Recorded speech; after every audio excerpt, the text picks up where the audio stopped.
கர்த்தருக்கு ஸ்தோத்திரம். இந்த நாளிலுமாய் கூட கெஸ்தமனே தோட்டத்தில் ராஜா என்ற பகுதியை குறித்து நாம் தியானிக்க போகிறோம். இது மத்தேயு 26 அதிகாரம் 36 வசனத்திலிருந்து 46 வசனம் முடிய நாம் இங்கு பார்க்கலாம். முதல் காரியமாக ராஜாவின் ஆத்ம துக்கம் என்ற காரியத்தை குறித்து நாம் தியானிக்க போகிறோம். இயேசு இந்த இடத்தில் சீஷர்களை கெஸ்தமனே தோட்டத்தில் அவர் அழைத்து சென்று தன்னுடைய துக்கத்தை கொடுத்து இந்த இடத்துல அவர் வெளிப்படுத்துறதை நாம் பார்க்கிறோம். என்ன விதமான துக்கத்தை வெளிப்படுத்துகிறார் என்று சொன்னால், மரணத்துக்கு ஏதுவான துக்கமாக இருக்கிறதை குறித்து இயேசு அந்த இடத்துல தன் சீஷர்களிடம் அவர் வெளிப்படுத்துகிறார்.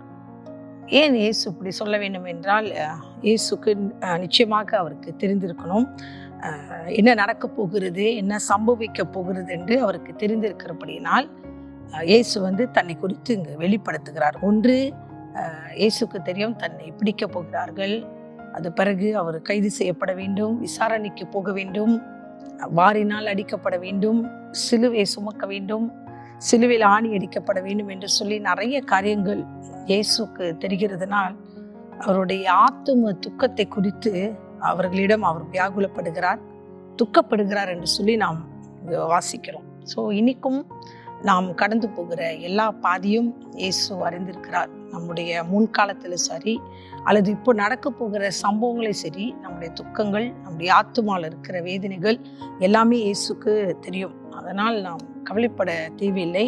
ஆண்டவர் எல்லா துக்கத்தையும் அவர் அனுபவிச்சிருக்கிறார், சந்தித்திருக்கிறபடியினால் இந்த ராஜா நிச்சயமாய் நம்முடைய துக்கங்களின் பாதியில் நம்மோடு கூட அவர் இருந்து அதை விசாரிக்கிறவராக இருக்கின்றார் சொல்லி நாம் பார்க்கலாம். ரெண்டாவதாக நாம் என்ன பார்க்கலாம் என்றால், வசனம் 39 இயேசு அப்புறம் போய் முகம் குப்புற விழுந்து, இந்த பாத்திரம் என்னை விட்டு நீங்க கூடுமானால் என் சித்தப்படி அல்ல உம் சித்தப்படி ஆக கடவுது என்று இயேசு இந்த இடத்துல ஜெபிக்கிறார். ரெண்டாவதாக ராஜாவின் முழுமையாக அவர் தேவ சித்தத்துக்கு தன்னை ஒப்பு கொடுத்து அவர் கீழ்ப்படிந்தார் என்று சொல்லி நாம் பார்க்கிறோம். ஒன்று, இந்த கஷ்டமான அந்த நேரத்திலும் அவர் பிதா பக்கம் திருப்புகிறார், அவர் ஜெபிக்கிறார் என்று சொல்லி பார்க்கிறோம். ரெண்டாவதாக இந்த பாடுகளை அவர் கடந்து செல்ல வேண்டிய பலன் அவருக்கு வேண்டும் என்று சொல்லி அவர் அந்த இடத்துல அவர் ஜெபிக்கிறார்.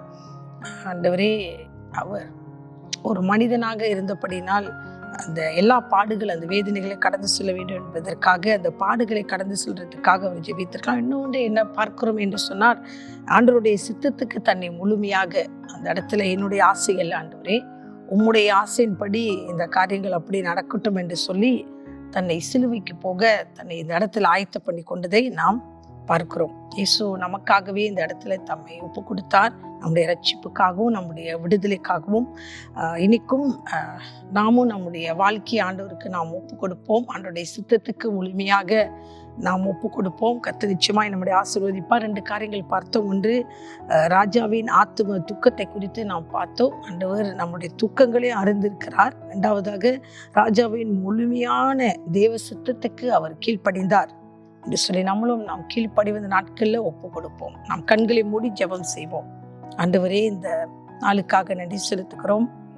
நீர் கெஸ்தமனே தோட்டத்தில் எங்களுக்காகவே நீர் பண்ணின ஆண்டவரே ஜெபத்தை நாங்கள் அறிந்திருக்கிறோம் ஐயா. இவ்வளோ துக்கத்திலும் நீர் உம்மை வெளிப்படுத்தினீர்.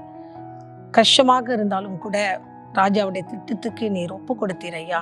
அதற்காக நாங்கள் நன்றி செலுத்துகிறோம். நாங்களும் எங்களை முழுமையாக உம்முடைய சித்தத்துக்கு நாங்கள் அர்ப்பணிக்க எங்களுக்கு உதவி செய்ய நாங்கள் ஜெபிக்கிறோம். எல்லா தலைகள் எடுத்து போட்டு தொடர்ந்து இந்த 2 நாட்களில் கூட ஆண்டவரே உம்முடைய விருப்பம் என்ன என்று சொல்லி அதிகமாய் நாங்கள் அறிந்து கொள்ள எங்களுக்கு உதவி செய்ய வேண்டும் என்று இயேசுவின் மூலம் ஜெபிக்கிறோம் எங்கள் தூய பிதாவே.